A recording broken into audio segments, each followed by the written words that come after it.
I didn't know it coming in, but there's a reflective element to this show. Who we've been and who we are. The breadcrumbs that lead us to now. Just me talking to another person, looking for an authentic moment. We're back in New York City to meet Zachary Quinto, looking for some of those moments.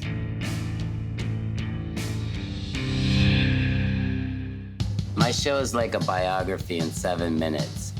I ask the questions that connect with my guests on a human level and create their portrait at the same time. I'm Patrick Hoelck, and this is an interview with Zachary Quinto. Thank you. Thanks. With an interview, we talk about curiosity a lot. Like, what makes you curious to try other mediums? You're known mostly as an actor, but you do other things. I think curiosity keeps you young, right? Yeah, I agree. Some of the most fulfilled people I know are the most curious, and I also feel like as I get older, like when I was younger, being an actor was the only thing that mattered to me. And striving for success. And now I feel like my goals, my priorities have shifted a little bit, you know? It's like... You're hearing a different vibration. Maybe. Yeah. In a way. Yeah.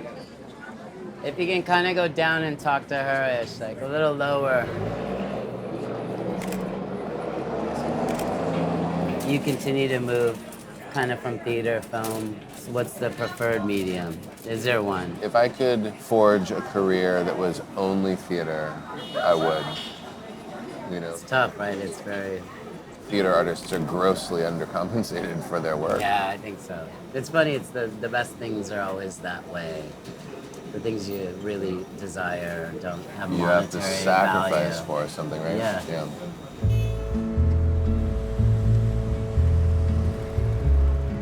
Can you not be so much taller than me? I'll try. You started acting as a little kid. Was it supported where you came from? Was it something that people empowered? Yeah, I grew up in a really pretty suburban, comfortable, safe environment in Pittsburgh. I feel grateful for that. What is home for you? Is it where you came from, where you are today? Home for me is a place where I feel safe and comfortable. Home is really important to me. I like to travel and I like to be in different places, but I have to have somewhere that I feel like I can let it all hang out, you know? Yeah. A base camp of some sort. A base camp and things that inspire me.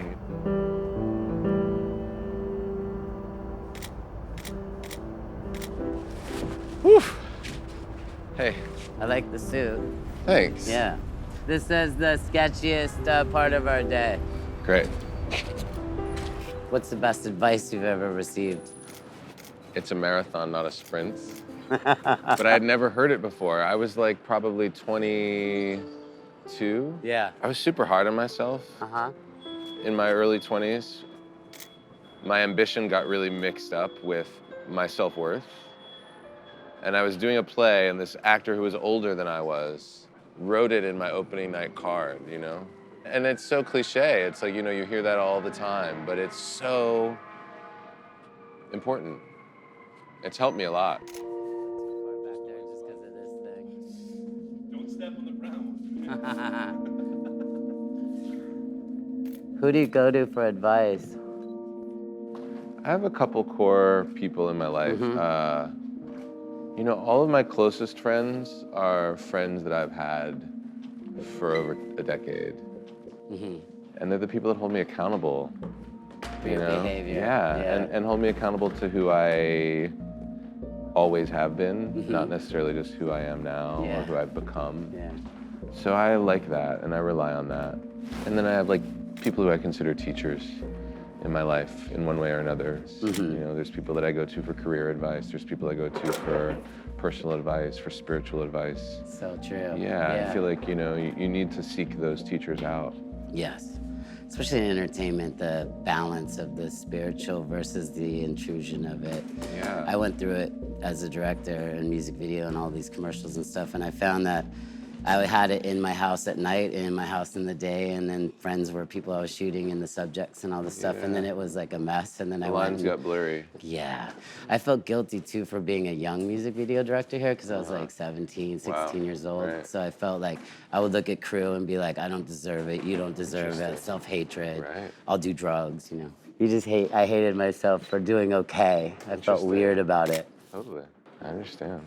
Who was the most important person in your childhood? My father. Yeah. And part of that is because he died. Mm-hmm. So I think that he became this kind of mythical figure in my life. Mm-hmm. I lost mine as well. You did? Yeah. At a young age? No, interesting is I was adopted, and then I met my dad later in life as a reason. I think he knew he was dying, and then I got to meet him. And then I lost my mother that I grew up with my whole life soon after. Wow. But I was older. I wasn't a baby. You know? Right. Yeah, I was 7, so it was a really traumatic experience, and I feel like it shaped me for the better. Mm-hmm. But that seems like such a weird thing to say. Sure. I don't know. It created an inner life that I don't know would have existed if he hadn't passed away. Mm-hmm. And it was not for probably 20 years that I realized that, right? Like it wasn't until I was in my late 20s, mid to late 20s, that I started to like unpack all of the stuff that, for better and for worse, was then a part of who I was because of that thing that happened in my childhood. You know, heavy shit, but also really liberating.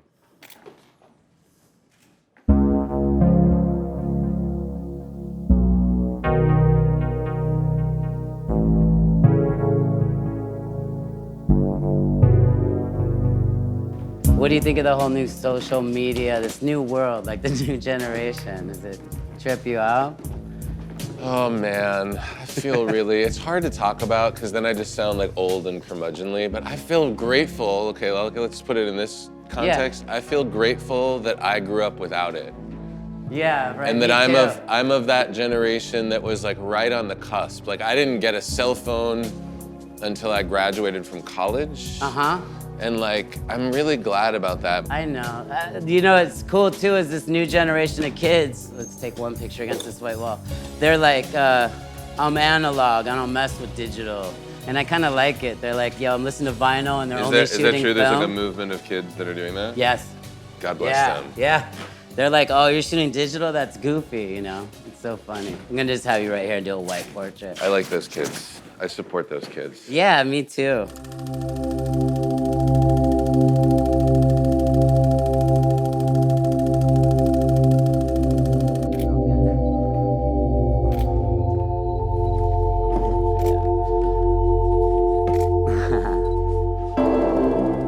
One way or another, elements of our past reflect our current experience. Something Zachary said about his past stuck with me. We never know what parts of our lives will have the biggest impact on who we become. You never know the liberation that can come from tragedy, the peace from pain, and there's so much hope in that. It's liberation, it's freedom.